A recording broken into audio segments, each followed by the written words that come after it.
cette vidéo, qui a pour vocation à compléter l'enregistrement du TD du 16 février que j'ai malencontreusement oublié de relancer après la pause, on va donc corriger l'exercice 9, donc un des deux exercices qu'on a traités après la dite pause, ce qui parle de l'application du théorème d'inversion globale.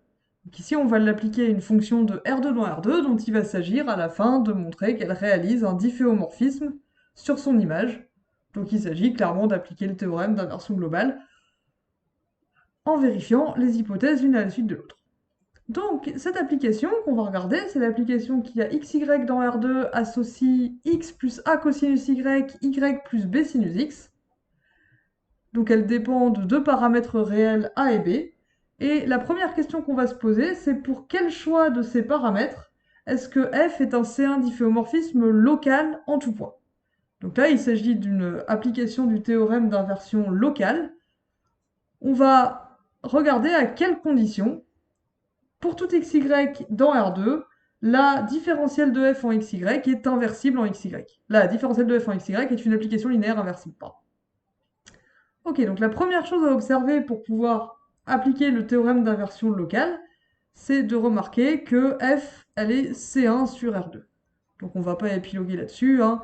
Chaque composante de f, c'est une composée, enfin une somme d'applications usuelles dont vous savez depuis bien longtemps qu'elles sont C1, donc cette application-là, elle est bien définie sur R2, elle est C1, aucun problème ni de définition, ni pour la dériver. Ok, donc, si je prends un xy dans R2, je peux donc calculer la jacobienne de f en xy, donc la matrice représentative de l'application linéaire df de xy. Donc la première ligne de la jacobienne, c'est la différentielle de la première composante de f. Donc df1 sur dx, ça va me donner 1. df1 sur dy, ça va me donner moins a sinus y.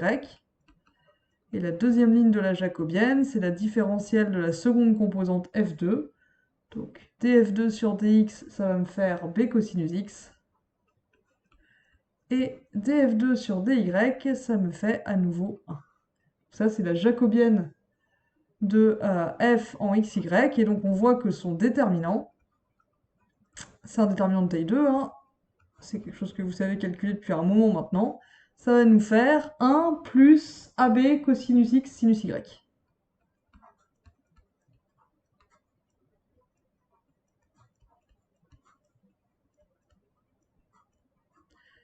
Et du coup, la question qu'on se pose, c'est pour quel A et B dans R, 1 plus AB cosinus x sinus y est non nul, quel que soit x et y.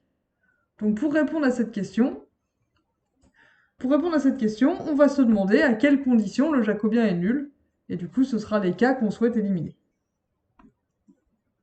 Du coup, ici, hop là, donc ça suffira.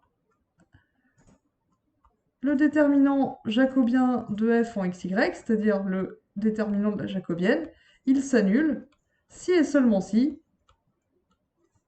AB cosinus x sinus y est égal à moins 1. Qu'est-ce que ça nous dit ça? Ça nous dit déjà que AB est non nul, parce que sinon AB fois cosinus x sinus y, ce serait 0. Donc AB, il est non nul, et du coup je peux diviser par AB, ça me dit cosinus x sinus y égale moins 1 sur AB.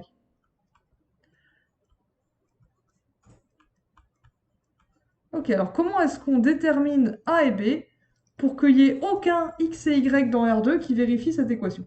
Donc un premier truc qu'on peut remarquer, c'est que cosinus x, c'est compris entre moins 1 et 1, quel que soit x. Sinus y, pareil, c'est compris entre moins 1 et 1, quel que soit y. Donc cosinus x, sinus y, c'est aussi compris entre moins 1 et 1, quel que soit x et y. Du coup, si moins 1 sur AB, il est soit strictement plus grand que 1, soit strictement plus petit que moins 1, autrement dit, s'il est plus grand que 1 en valeur absolue, alors il n'y aura aucun x et y qui vérifie cette condition ici. Donc ça, c'est une première observation. Si moins 1 sur AB en valeur absolue est strictement plus grand que 1, alors pour tout xy dans R2,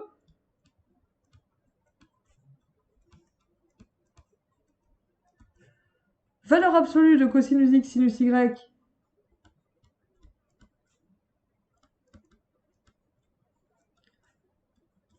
c'est inférieur ou égal à 1 qui est lui-même strictement plus petit que moins 1 sur AB en valeur absolue, donc il n'y a aucun moyen que cosinus x sinus y soit égal à 1 sur AB. Donc dans ce cas-là, si moins 1 sur AB en valeur absolue est strictement supérieur à 1, alors pour tout xy dans R2, le déterminant de la jacobienne de f en xy est non nul. Autrement dit, la jacobienne est inversible. Donc ça, c'est une condition suffisante pour que la différentielle de f en xy soit inversible pour tout xy dans R2. Est-ce que maintenant c'est une condition nécessaire? Eh bien en fait oui, parce que maintenant si moins 1 sur AB est inférieur ou égal à 1, donc en valeur absolue, donc c'est un réel qui est compris entre moins 1 et 1, vous savez que cosinus, elle est surjective sur moins 1. N'importe quel réel entre moins 1 et 1, je peux trouver un x0 tel que cosinus x0 égale moins 1 sur AB. On pourrait aussi le faire avec sinus. Il existe, pardon, x0 tel que cosinus x0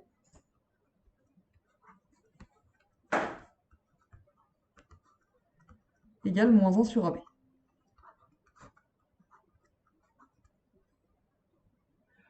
Ok, mais du coup, cosinus x0 fois sinus pi sur 2, qui fait 1,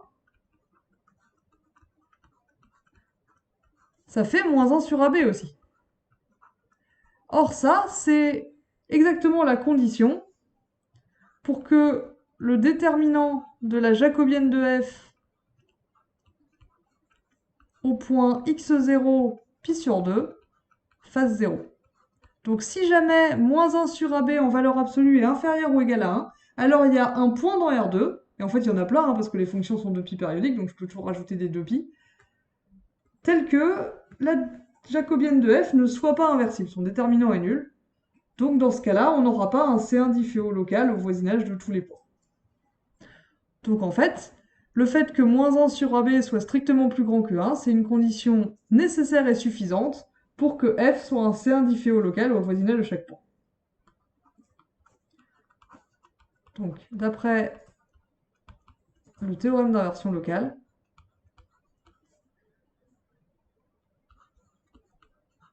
f est un C1 difféo au voisinage de chaque point de R2,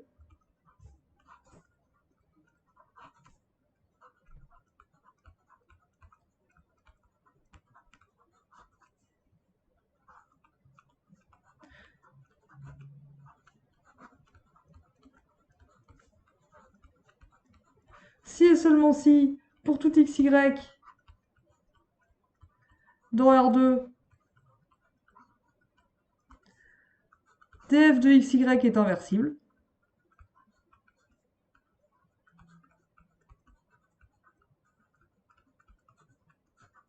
Et ça, on vient de voir que c'était le cas.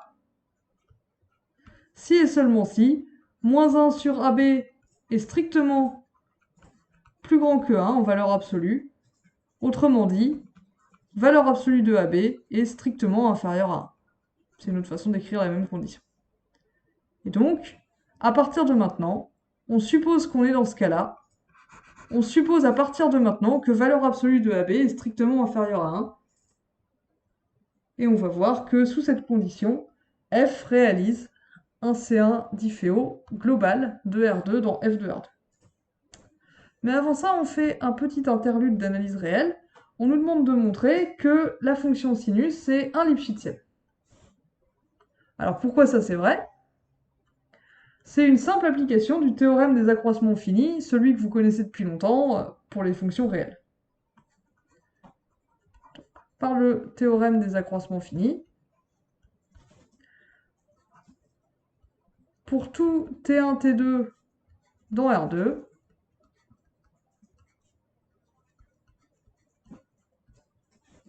vous savez que sinus T1 moins sinus T2, en valeur absolue, c'est majoré par le sup de la dérivée de sinus, donc cosinus, sur le segment T1, T2,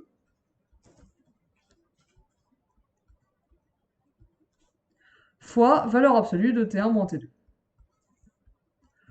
Or, cosinus C, c'est plus petit que 1 en valeur absolue, quel que soit C dans R, donc en particulier quel que soit C entre T1 et T2. Donc ça, c'est plus petit que, bon, le 1, on peut peut-être s'en passer, c'est plus petit que une fois valeur absolue de T1 moins T2. Autrement dit, la fonction sinus sur R, elle est un Lipschitzienne. Petit rappel au cas où vous vous en souveniez pas. Après cet interlude agréable où tout va bien, il nous reste à du coup démontrer que la fonction f réalise non pas un C1 difféo seulement local au voisinage de chaque point, mais un C1 difféo global. D'après le théorème d'inversion globale, pour avoir ça, il suffit qu'on montre que f est injective.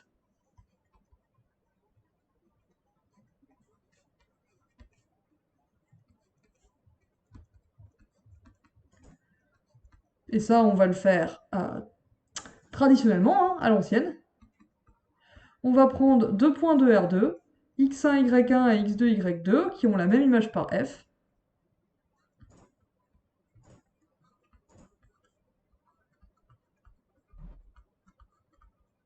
Et on veut montrer que x1 égale x2, y1 égale y2.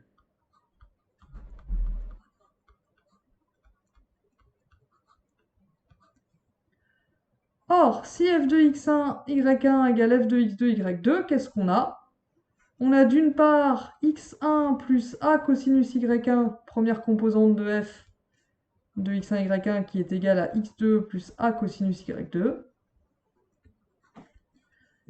Et d'autre part, y1 plus b sinus x1 doit être égal à y2 plus b sinus x2.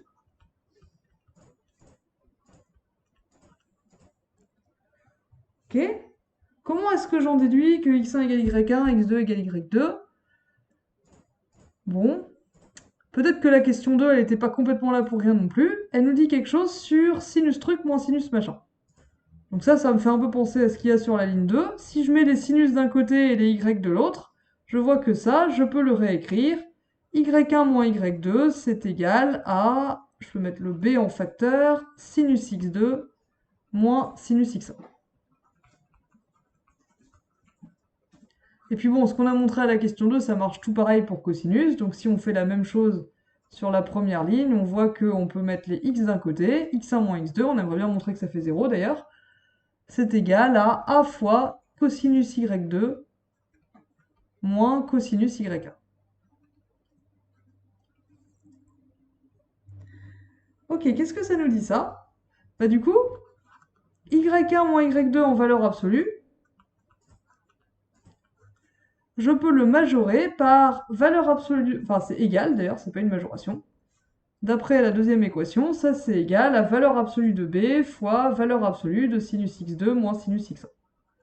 Or, d'après la question 2, et d'après vos connaissances générales sur la fonction sinus, sinus x2 moins sinus x1, c'est plus petit que valeur absolue de x2 moins x1.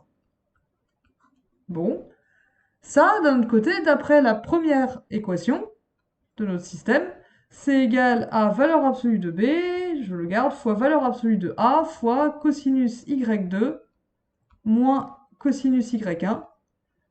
Et si vous appliquez le théorème des accroissements finis à cosinus de la même façon qu'on l'a appliqué à sinus, vous obtiendrez que ça, c'est plus petit que y2 moins y1. Donc au total, ce que j'obtiens, c'est valeur absolue de y1 moins y2, c'est plus petit que valeur absolue de AB fois valeur absolue de y1 moins y2.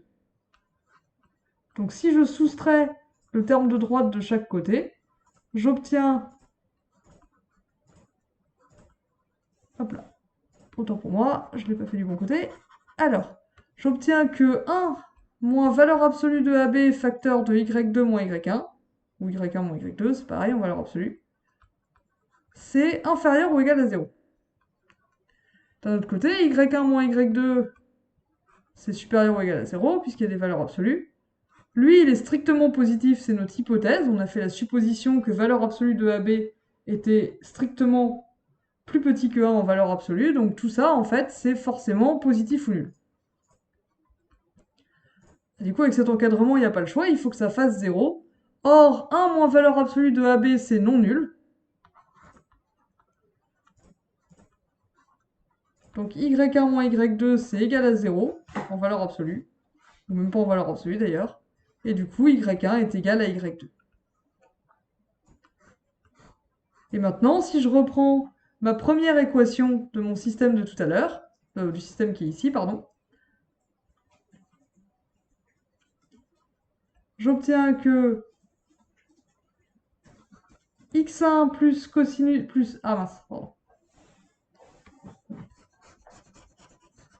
Hop là, j'ai voulu aller trop vite, pardon. Donc de plus, si je reprends la première ligne de mon système, on a dit que x1 moins x2, c'était égal à 1 facteur de cosinus y2 moins cosinus y1.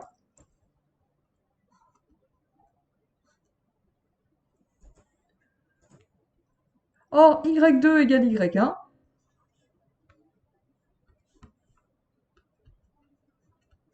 Donc ça fait 0. Autrement dit, x2 égale x1.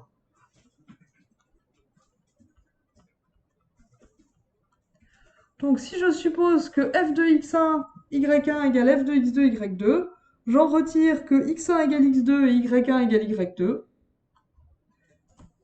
Autrement dit, f est injectif sur R2.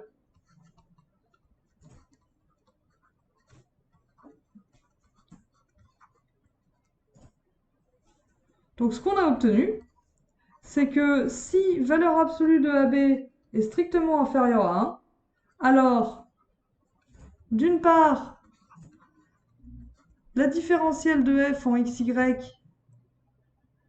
est inversible pour tout xy.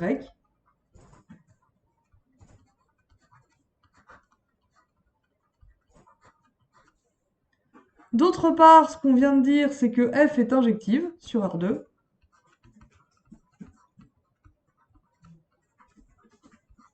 Donc par le théorème d'inversion globale,